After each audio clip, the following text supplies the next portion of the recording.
What's up, you guys? Welcome back to GOK. More science. This time we're talking about, it's Kinyo here, by the way. This time we're talking about, could electrons be the integral of sterile neutrinos? Make sure you go ahead and like and subscribe. First of all, let me say my algebra is terrible.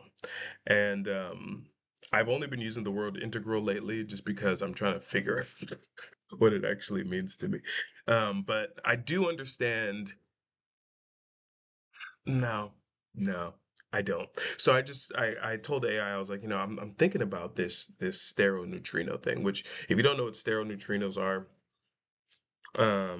you can go watch some videos on them, some really cool ones. But basically, neutrinos are the smallest. Hope I'm saying that right. I don't know if smallest is the right.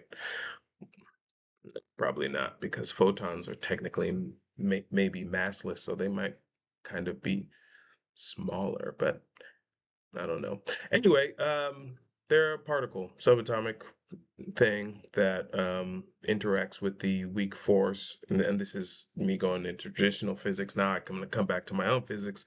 I think that neutrinos are related to, I think electrons are related to the first dimension and neutrinos, zero dimension. I know for any science people who are watching that, they're like, okay, well, I don't know what you're talking about.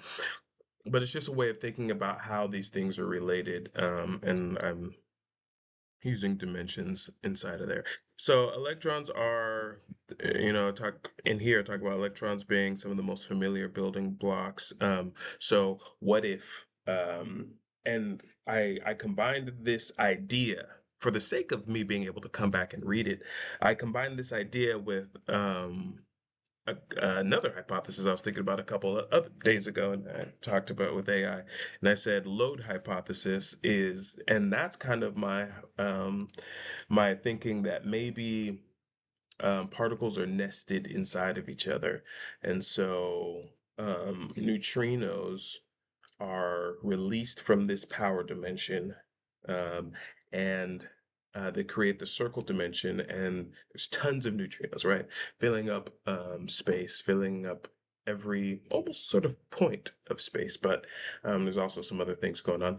But anyway, and so these neutrinos, in my hypothesis, are setting the framework of all dimensions. So, um, and they go out and on top of them, other particles are able to be built. So electrons are built on top of the neutrino, quarks on top of the electrons.